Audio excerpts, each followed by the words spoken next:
Oh, good evening, everybody. Today is Sunday, January 2nd, 2022, the new year, 9:55 p.m. Eastern Standard Time. At the moment, I'm in Pinellas Park, Florida, United States. I'm on my way to Clearwater, Florida, which is about 20 minutes away. So I want to do a Blacklight Streetlight update. I can't post this on Facebook at the moment because I'm in a 30-day ban. But when I'm done with my ban, I'll post it. So, also, I don't know about the quality of the video because I'm going to have to turn the phone around, and when I turn the phone around, I won't be able to see the screen. I've got the camera facing forward, so hopefully I'll be able to, guess at what I'm pointing the camera at. And anyway, the long and short of it is that previously on US 19 North at 49th Street, there was a string of about 5 of these street lights that were the Blacklight style, the purple, and they're coming up. So I'm going to flip the camera around right now, and while I have it flipped around, I'm going to talk, and hopefully I have a good shot of things. Let me see. I'm trying to point and look. Very awkward. So I'm just going to point. I have no idea what I'm pointing at. So hopefully it's what I intend to see. But as you can see, now there's about a quarter mile of these things, maybe half a mile. Let's see if we can get a rough count. 1, 2, 3, 4, 5, 6, 7, 8, 9, 10, whatever. So upwards of about maybe 50. Maybe more. We'll see how far they go. And you can see that every single one is not that way, but they go off into the distance, and as is usually the case, when you're directly under one, you can't necessarily tell that it is one. They're easier to see from a distance.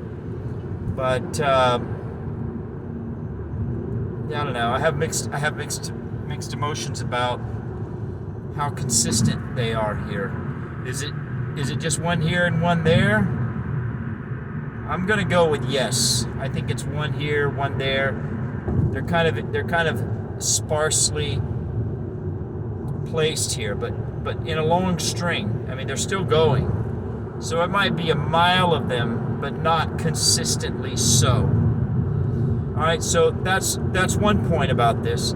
Another point is the other location where there's a long string of them, maybe 10 or 20 of them, on Ulmerton, I think it's 49th Street, they all reverted back to the regular white kind.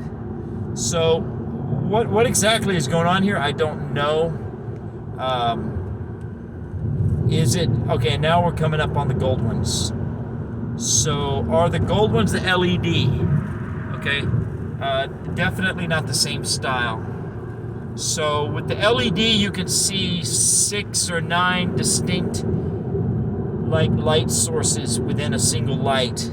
These are more like incandescent. I mean, obviously you can't always tell just by looking, but I would, if I had to guess, I'd say these are incandescent. And those other ones where it's mixed white, mixed purple, mixed black light, those are the LEDs. Now, is that lend credence to the theory that they're just flawed products? That's what people were saying. That it's just a light bulb that's been manufactured from a certain plant at a certain time.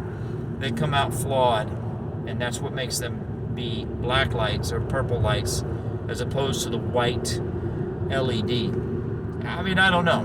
Nobody knows, right? I mean, you want to be a conspiracy theorist like me, or do you want to be a coincidence theorist like the rest of the world? Everything's just a coincidence until it serves their needs, and then it becomes a conspiracy for them, politically, when it serves their political needs or the needs of their own personal bias, But it's safe to say that whenever we have these, that these lights that are, by all appearances, incandescent, and I'm sure there's like 50 different kind of lights. I'm not a light specialist. I'm sure a light specialist can tell us, all the different kind of lights. I'm sure there's more types of lights than just two, incandescent and LED. I'm sure there's other kinds. But from my point of view, at my level of expertise, that's the only way that I have to refer to lights. They're either, as far as I'm concerned, they're either LED or incandescent. Right? So anyway, so I think it's safe to say that whenever they're incandescent, they're not going to be black lights. Whenever they're LED, they might be black lights. So again, maybe that means that theory about them being a manufacturing flaw, maybe that lends credence or credibility to that theory. The thing of it is, though, okay, now there's a couple more over there, or one of them anyway. So there's two. I hope I'm pointing in the right place. There's two lights. One's purple, one's white. Those are LED lights. But look how obvious the purple one is, right? So there's two LED lights side by side, one purple, one. I don't know. I don't remember those lights back there at 49th Street when it was only 5 in a row. I don't remember there being 5 in a row and then the rest incandescent. I think they were 5 in a row black lights and the rest were LEDs. Now see, all of these are LEDs and they're all white. So, I don't know. And then, like I said, on Ulmerton at 49, I think the intersection is Ulmerton 49th Street, they were purple LEDs and now they're white LEDs. So, I'm a conspiracy theorist, I guess proudly so. That's probably true. I'm pretty proud to be a conspiracy theorist. So let's just play. If it's coincidence theory, that's pretty straightforward. It's just a manufacturing flaw. There's no more significance to it than that. So, if we want to play both sides of the argument, that's all there is to that side. Okay, let's talk about the conspiracy side. So, theoretically, if they were trying to keep people guessing and keep people confused and keep people debating and arguing and whatnot and so forth, it might make sense to move them around. It might, right? Because it just keeps people saying, what the heck is going on here? And or it adds randomness to the theory, and whenever you have randomness, that takes away credibility. Okay? Again, I'm just kind of exploring the conspiracy side of things. So when you take away credibility, you reduce the number of people who are willing to entertain the conspiracy theory. Okay?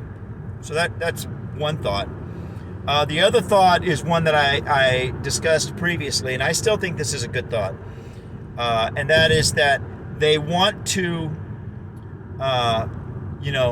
populate the main arteries with these things because that conditions the maximum number of people to become accustomed to seeing them, so that when they start installing them in the neighborhoods, it's not kind of a shock.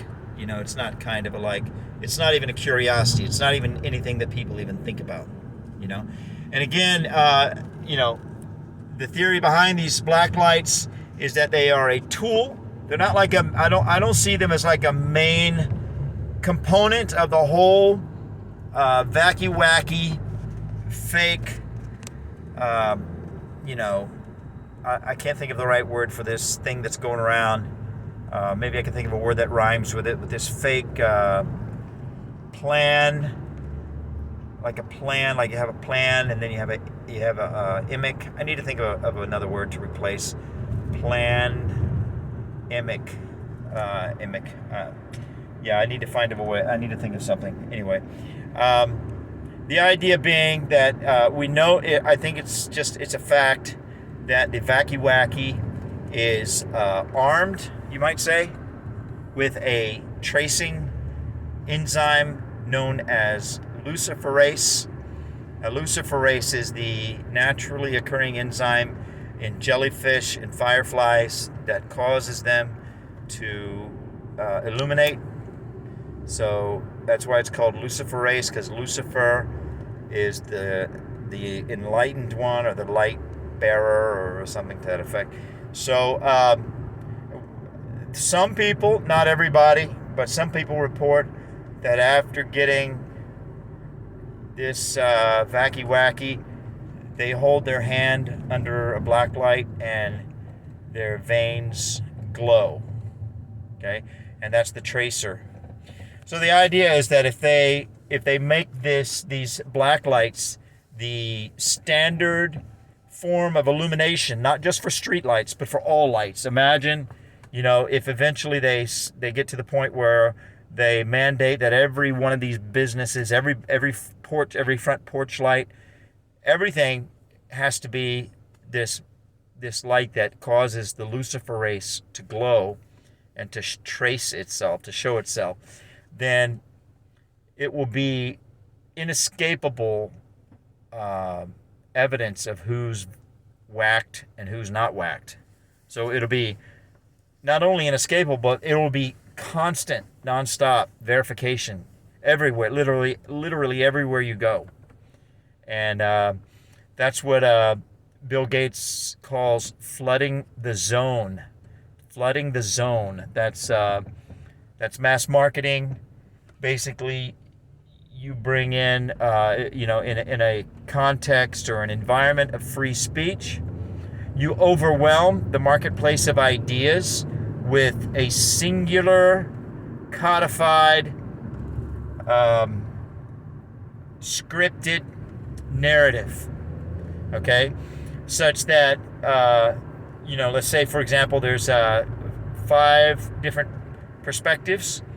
The average person, I'm just saying, as theoretically, case in point, theoretically, the average person hears 4 of those points of view twice a week, but it hears your point of view 100 times a day. So that's what flooding the zone means. So psychologically, from a mass marketing point of view, you overwhelm the marketplace of ideas with your narrative. Your narrative becomes the dominant narrative.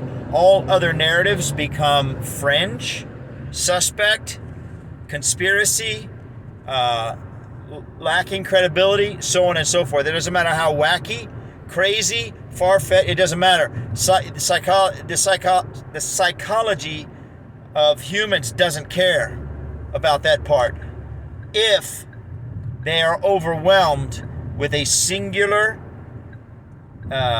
codified, scripted narrative.